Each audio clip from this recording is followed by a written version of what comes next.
Ketika nama Egy Sujana dan Roy Suryo kembali mencuat dalam polemik hukum, publik bukan hanya melihat dua individu berhadapan dengan negara.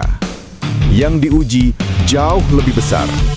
Konsistensi penegakan hukum, transparansi proses, dan keberanian negara untuk menjelaskan setiap langkah secara terang benderang.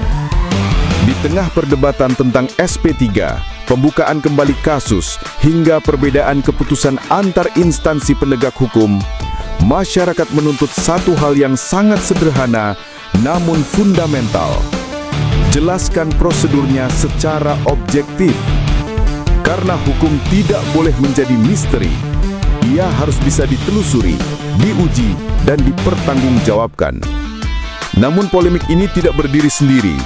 Ada satu isu nasional lain yang terus bergulir, yaitu kasus gugatan dan perdebatan publik soal ijazah Presiden Jokowi. Isu ini sensitif, kompleks, dan sangat politis. Karena itu, semakin penting untuk diletakkan dalam kerangka besar, transparansi negara di hadapan warga. Isu ijazah bukan semata soal dokumen. Yang diuji adalah kredibilitas institusi pendidikan, kejelasan prosedur verifikasi, hingga konsistensi lembaga hukum dalam menyikapi gugatan dan keberatan masyarakat. Ketika ada pihak yang mempertanyakan, maka jawaban yang dibutuhkan bukan konflik, tapi penjelasan resmi yang clear, lengkap, dan tanpa celah. Disinilah titik krusialnya. Jika kasus Egy Sujana dan Roy Suryo ditangani dengan sangat cepat, sementara isu ijazah menghadapi dinamika yang berbeda, wajar jika publik bertanya, apakah standar hukum kita sama untuk setiap warga negara? Apakah setiap laporan disikapi dengan prosedur yang setara?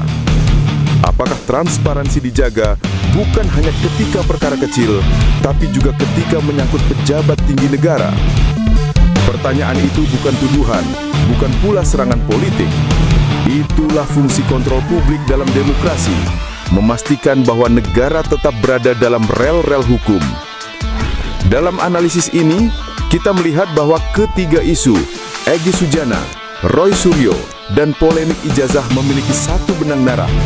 Kebutuhan akan kejelasan prosedur hukum yang adil dan transparan. Karena ketika informasi diberikan setengah-setengah, ketika prosedur tidak dijelaskan selengkapnya, atau ketika keputusan hukum terlihat tidak sinkron antara polisi, jaksa, dan lembaga lain, maka ruang spekulasi dan kecurigaan pasti membesar. Oleh sebab itu, yang paling penting saat ini bukan saling menyalahkan, bukan memperuncing konflik, tetapi memastikan bahwa pemerintah, aparat penegak hukum, dan lembaga terkait berani tampil terbuka menjelaskan dasar hukum, fakta yang diverifikasi, kronologi resmi, dan alasan setiap keputusan.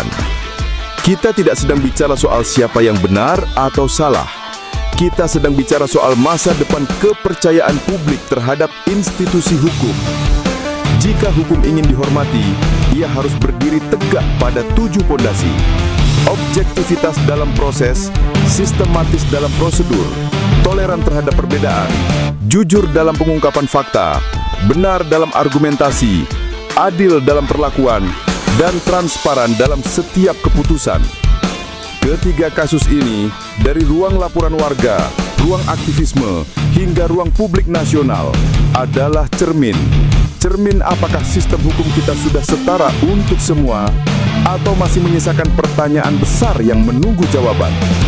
Dan pada akhirnya, publik tidak menuntut keajaiban. Mereka hanya menuntut kebenaran yang utuh, prosedur yang jelas, dan keadilan yang tidak memilih wajah. Karena percakapan bisa berakhir, tetapi kebenaran tidak bisa disembunyikan.